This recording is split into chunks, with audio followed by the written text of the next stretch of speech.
Bom, então até aqui nós já conversamos a respeito da secreção e função dos mediadores nutricionais de maneira isolada. Tá ok, mas eu pergunto para vocês, como então que esses mediadores nutricionais se interrelacionam em situações de restrição alimentar, de balanço energético negativo, ou seja, de perda de condição corporal, e também em situações onde esses animais estão expostos a dietas energéticas que permitem o ganho da condição corporal, ou seja, em situações de balanço energético positivo, e até mesmo como que essa inter-relação desses mediadores nutricionais se dá em situações de obesidade. Então é isso que nós discutiremos nos próximos slides.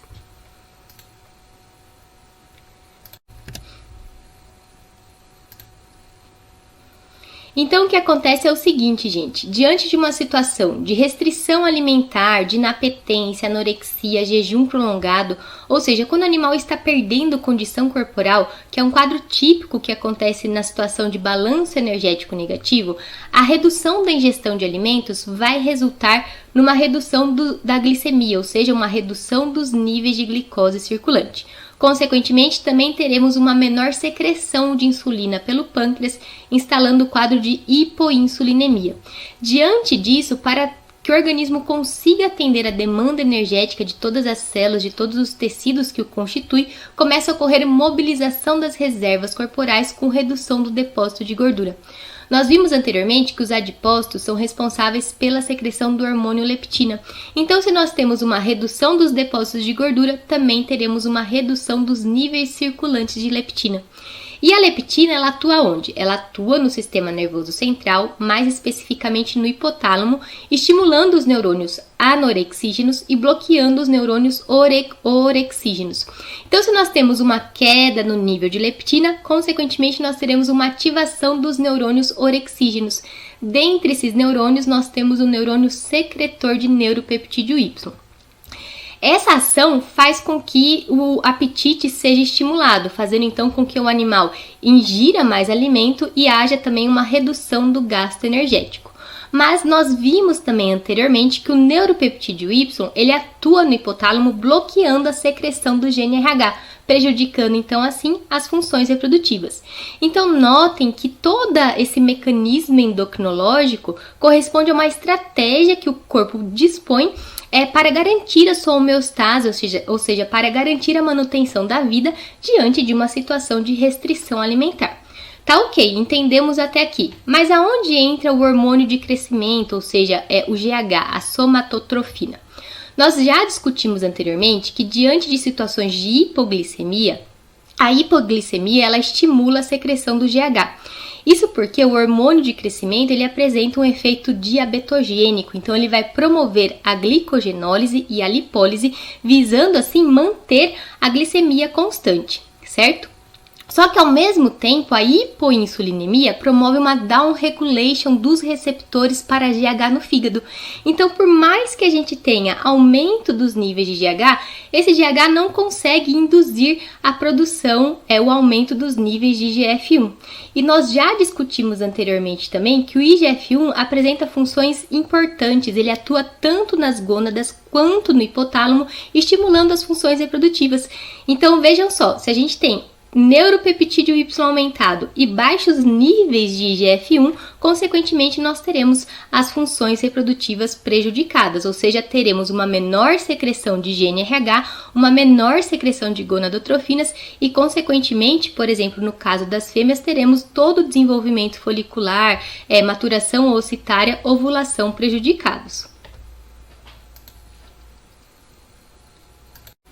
Então, esses mecanismos endócrinos consistem, na realidade, em estratégias de sobrevivência do organismo, porque diante de situações de restrição alimentar, de perda de condição corporal, a energia, a glicose, ela tem que ser direcionada para os órgãos vitais.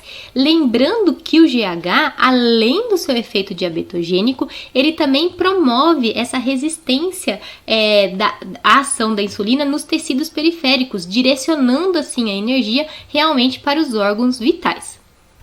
E esses mecanismos, inclusive o desacoplamento do eixo somatotrófico, que se caracteriza pelos altos níveis de GH e downregulation dos receptores para este hormônio no fígado em decorrência da hipoinsulinemia, também vai ocorrer durante as situações de balanço energético negativo, que ocorre no caso dos bovinos, em especial no período pós-parto.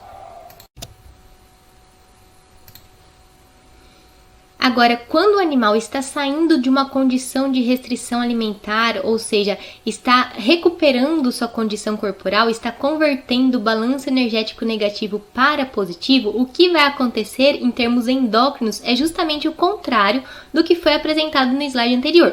Então, o animal começa, conforme ele vai ingerindo mais alimento, ele vai restabelecendo a glicemia, ou seja, vai aumentando os níveis de glicose circulante. Em decorrência disso, o pâncreas passa a secretar mais insulina, então nós temos um aumento dos níveis de insulina, as células passam a conseguir captar a glicose e captando glicose, essa glicose em excesso, ela passa a ser estocada como reserva energética ou na forma de glicogênio em determinados tecidos, órgãos ou na forma de gordura também em determinados tecidos, órgãos. Com o aumento do depósito de gordura, nós teremos o quê? O aumento da secreção de leptina. Então, aumentando os níveis de leptina circulante no hipotálamo, essa leptina ela vai promover a ativação dos neurônios anorexígenos e o bloqueio dos neurônios orexígenos. Dentre estes, nós temos o neurônio secretor de neuropeptídeo Y. Consequentemente, o animal se sente mais satisfeito, né? Ele passa a reduzir a ingestão de alimentos e devido ao bloqueio da secreção do neuropeptídeo Y, nós temos a remoção do agente inibidor sobre o hipotálamo, bloqueando a secreção do GNRH. Então, nós temos a retomada da secreção do GNRH. Tá ok, mas e o que vai acontecer agora com o hormônio de crescimento? Bom, conforme então a glicemia vai se restabelecendo, os níveis de GH, a secreção de hormônio de crescimento, ela começa a reduzir. Então, os níveis do hormônio de crescimento vão reduzindo gradativamente, conforme esse animal vai recuperando a condição corporal e a glicemia vai se restabelecendo, justamente porque agora o organismo não necessita mais do efeito diabetogênico. Além disso, a hiperglicemia e consequente hiperinsulinemia parece estimular o pâncreas para a secreção do hormônio somatostatina, e esse hormônio atua como um inibidor da secreção do GH. Mas, embora nós tenhamos uma redução dos níveis de hormônio de crescimento circulante, haverá, né, um restabelecimento da expressão de receptores para GH no fígado, justamente porque agora nós não temos mais aquele quadro de hipoinsulinemia. Além disso, a própria insulina estimula a secreção de fatores de crescimento semelhante à insulina, ou seja, o IGF-1 pelo fígado. Então, embora tenhamos redução do GH, nós teremos restabelecimento da expressão de receptores para GH no fígado e nós teremos aumento dos níveis circulantes de IGF-1, inclusive devido à ação da insulina. Então, com a redução da secreção do neuropeptídeo Y e aumento da secreção do IGF-1, nós teremos restabelecimento da atividade reprodutiva, justamente porque agora o organismo dispõe de energia suficiente para atender os órgãos de maior prioridade e sobrar ainda energia para as funções reprodutivas. Então, nós teremos o restabelecimento da secreção do GNRH e, consequentemente, das gonadotrofinas, restabelecimento do desenvolvimento folicular e da qualidade ocitária e embrionária. Agora, se essa hiperglicemia se mantiver constante e o animal continuar ganhando peso, nós podemos ter um quadro de obesidade com prejuízo às funções reprodutivas que nós discutiremos anteriormente. Vale ressaltar ainda que esses mecanismos endócrinos implicados na relação nutrição-reprodução ainda não estão completamente bem elucidados. Tá, mas aí vocês vão me questionar, e numa situação de balanço energético negativo, em especial no período pós-parto, no qual nós temos uma redução da ingestão de alimentos e aumento da demanda energética em virtude, em especial, do início da lactação? Os mecanismos endócrinos nesse momento que irão controlar, que irão determinar as funções reprodutivas são os mesmos descritos anteriormente?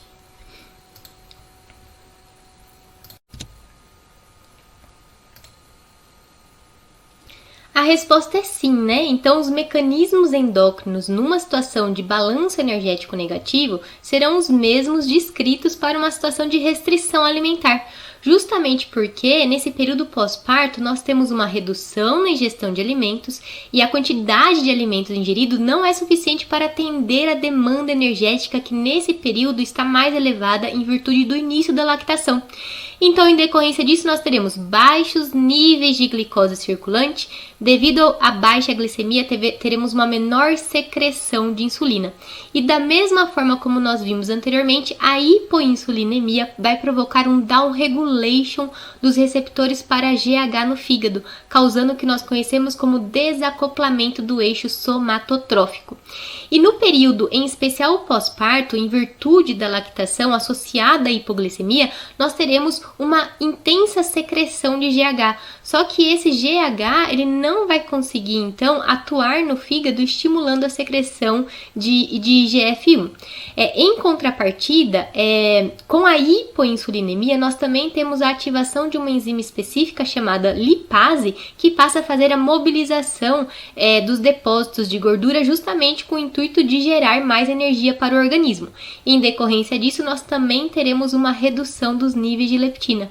E daí, conforme já foi discutido anteriormente, tendo baixos níveis de leptina, nós teremos a ativação dos neurônios secretores de neuropeptídeo Y. Então, com aumento de neuropeptídeo Y, redução de leptina, redução de insulina, redução de IGF-1, as funções reprodutivas ficarão prejudicadas. No entanto, o aumento de GH nesse momento pós-parto ele é muito importante porque o GH tem esse efeito diabetogênico, então ele vai promover a glicogenólise, a lipólise, garantindo assim uma maior oferta de energia e de substratos para o tecido mamário. Uma vez que o GH ele também vai promover a resistência dos tecidos periféricos à ação da insulina, fazendo então que essa energia seja direcionada justamente para a glândula mamária, que neste momento está demandando maior necessidade de precursores para a produção de leite e também de glicose. Tá? Então, o aumento do GH nesse momento é muito importante. E embora haja esse aumento do GH devido ao desacoplamento do eixo somatotrófico, nós temos as funções reprodutivas prejudicadas, né? Com baixo nível de GF1 circulante e, consequentemente, a secreção de GnRH e gonadotrofinas também estarão prejudicadas.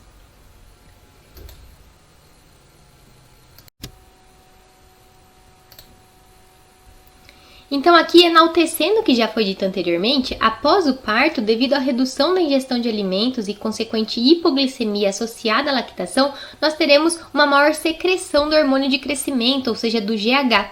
E em virtude da sua ação lipolítica e diabetogênica, nós teremos um aumento da glicose e ácidos graxos circulantes, com o intuito, então, de restabelecer a glicemia.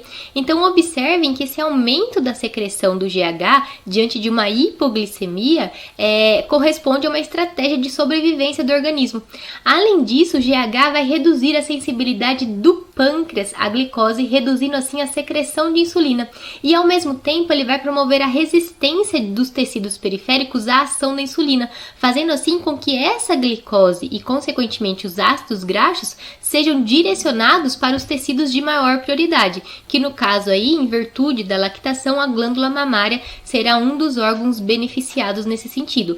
Então, a glicose e ácidos graxos serão direcionados em especial nesse momento para o tecido mamário, visando a produção do leite.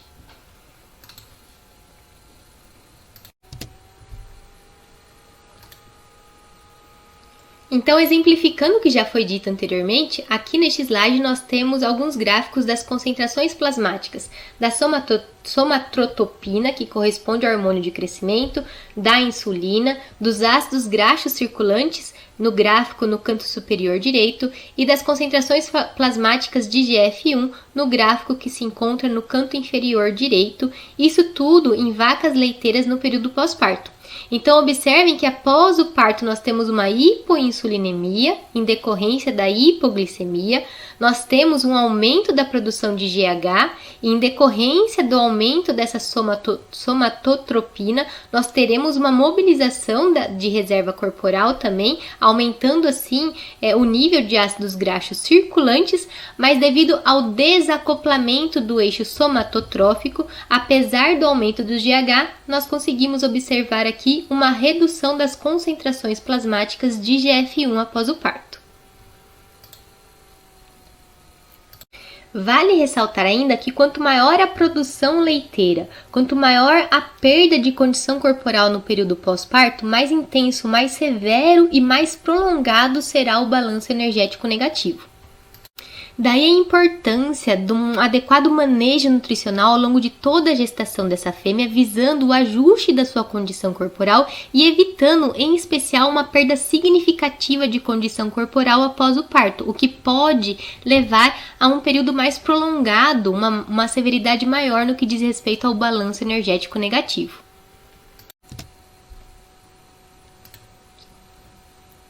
Então, conforme a fêmea passa a ter a sua demanda energética atendida por meio da ingestão de alimentos e da redução da produção de leite, ela sai do quadro de balanço energético negativo e passa a entrar num quadro de balanço energético positivo. Então, nessa conversão do balanço energético negativo para positivo, nós temos um aumento da concentração plasmática de GF1 e, em decorrência do aumento dessa concentração plasmática de GF1, nós teremos também uma maior porcentagem de fêmeas ovulando.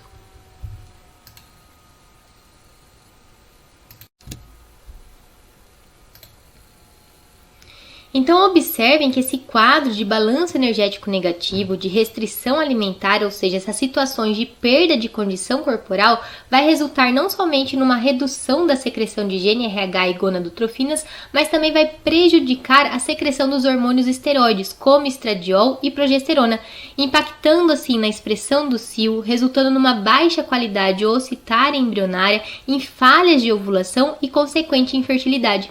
Além disso, essa situação também vai afetar o sistema imune e o ambiente uterino, culminando com possíveis perdas embrionárias.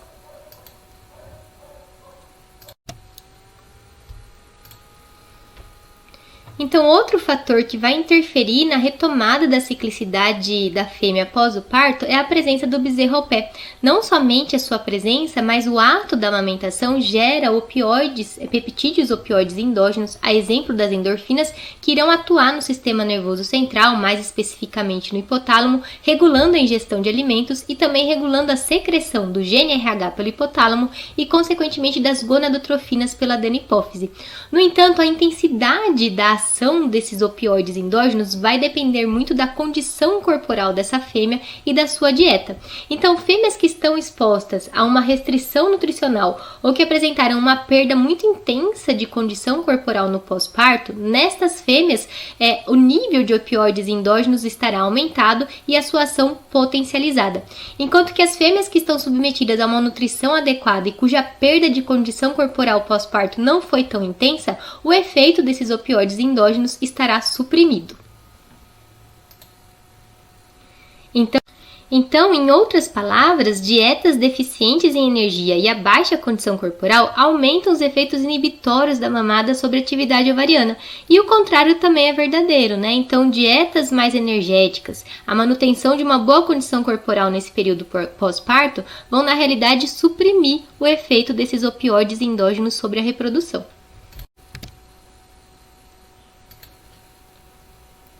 Então, em termos reprodutivos, o balanço energético negativo, a perda de condição corporal, situações de restrição alimentar vão resultar num comprometimento do desenvolvimento folicular, numa possível persistência do folículo dominante, resultando na formação de cistos foliculares, né? Ou seja, folículos que alcançam o estágio ovulatório, mas não têm estímulo suficiente para ovular, atraso na primeira ovulação pós-parto. Podemos ter também, em caso de restrição alimentar, atraso atraso na idade à puberdade. Na questão do pós-parto, nós podemos então ter um anestro mais prolongado. Além disso, essas alterações metabólicas vão impactar diretamente na qualidade do óvulo, na qualidade do embrião e também na viabilidade do corpo lúteo, resultando muitas vezes numa redução dos níveis de progesterona secretado e numa possível perda embrionária. Vale ressaltar ainda que este quadro muda quando o balanço energético, que era negativo, se torna agora positivo.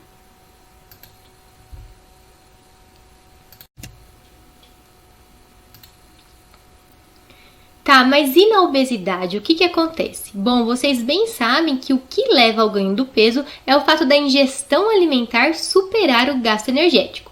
Então, tendo uma maior ingestão de alimentos, nós teremos uma maior glicemia, consequentemente aumento dos níveis de insulina, ou seja, as células vão conseguir captar a glicose circulante. Essa glicose em excesso começa a ficar estocada no organismo na forma de glicogênio em algumas células, como no fígado, ou na forma de gordura em outras células, como nos adipócitos. Aumentando a deposição de gordura, nós teremos também o aumento da secreção de leptina. E aumentando o depósito de gordura, nós teremos o ganho de peso.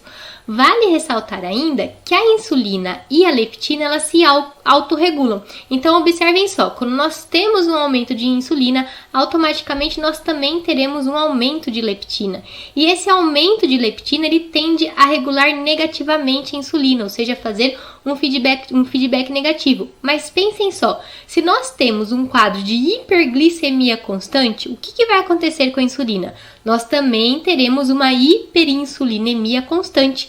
Automaticamente os níveis de leptina também vão ficar constantemente elevados e esse mecanismo de feedback negativo da leptina sobre a insulina vai ficar prejudicado, porque nós teremos uma alta glicemia sempre incentivando o pâncreas a produzir cada vez mais insulina. Então esse já é um princípio dos distúrbios metabólicos que ocorrem na obesidade.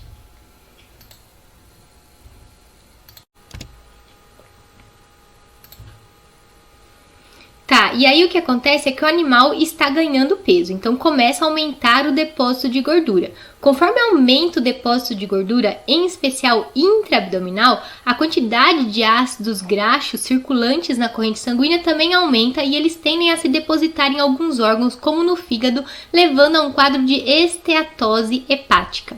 E daí, como consequência dessa esteatose hepática, nós teremos um quadro de neoglicogênese com maior produção de moléculas de glicose que são lançadas na corrente sanguínea e também produção de moléculas de colesterol que também serão lançadas na corrente sanguínea. Então, observem só o seguinte, quando nós ingerimos um alimento, automaticamente aumenta a glicemia de maneira pontual e nós temos um pico de insulina que vai permitir o aproveitamento dessa glicose pelas células. Agora imaginem, se nós temos uma situação de hiperglicemia constante, o pâncreas vai estar produzindo constantemente insulina. Então nós teremos um quadro de hiperinsulinemia. E isso vai fazer com que as células cheguem num ponto que elas começam a reduzir a sua sensibilidade à ação da insulina, porque as células do organismo começam a captar a glicose circulante por ação da insulina, até chegar um momento que essas células já estão cheias de glicose, elas não precisam mais de glicose, então elas começam a reduzir a sua sensibilidade à insulina, e quanto maior a glicemia, maior a secreção de insulina, gerando um quadro de resistência à insulina. E acompanhado desse quadro de resistência à insulina, nós também teremos um quadro de resistência à leptina em virtude, em especial, das moléculas inflamatórias conhecidas como adipocinas ou adipocitocinas, que são produzidas pelos adipócitos, né, e que apresentam seus efeitos deletérios, contribuindo assim tanto para a resistência à ação da insulina quanto para a resistência à ação da leptina. Então observem que nós teremos nesse animal uma hiperglicemia, uma hiperinsulinemia, teremos altos níveis de leptina, mas nem a insulina e nem a leptina vão conseguir sinalizar o sistema nervoso central. Então a leptina não vai conseguir ativar os neurônios anorexígenos. Nós teremos uma ativação constante dos neurônios orexígenos, porque a leptina não consegue sinalizar o sistema nervoso central, uma vez que está havendo uma resistência à sua ação pelas células, ou seja, houve uma dessensibilização dos seus receptores específicos. E daí, em decorrência disso, o animal vai continuar ingerindo alimentos, ou seja, a sua necessidade de se alimentar vai estar sempre alta e, consequentemente, quanto mais ele se alimenta, mais ele nutre, né? Mais ele mantém esse eixo aqui ativo, justamente porque nós teremos os neurônios orexígenos que estimulam o apetite ativados em decorrência da resistência à ação tanto da leptina quanto à ação da insulina. E esse é um motivo porque um animal obeso, um ser humano obeso tem tanta dificuldade de emagrecer, porque a ingestão de alimentos se mantém de uma maneira compulsória, uma vez que ele não consegue se sentir satisfeito, né? Ele está sempre sendo estimulado a ingerir mais alimento.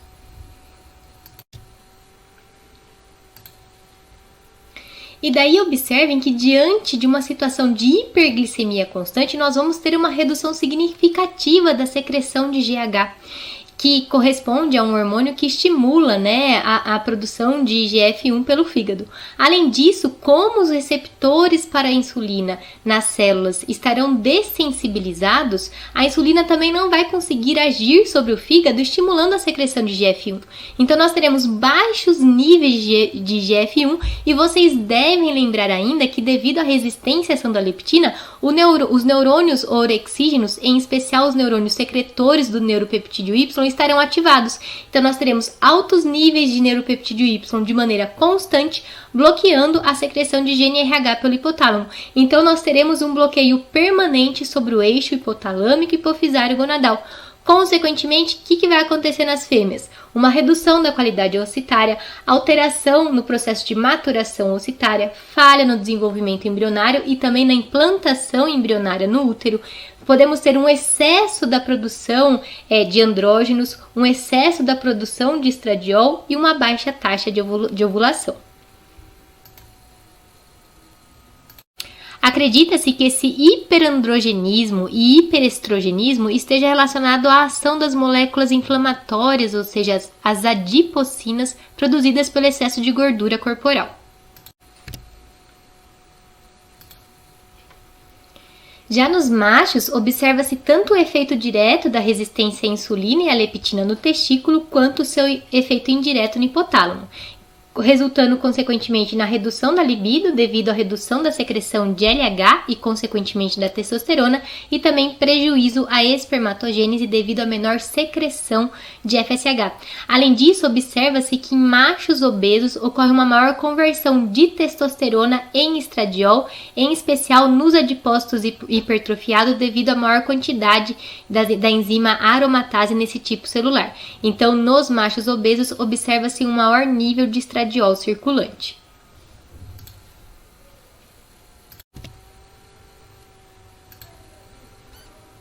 Então é isso que nós tínhamos para conversar nesta aula. Espero que vocês tenham gostado do conteúdo e, em caso de dúvida, eu me coloco à disposição.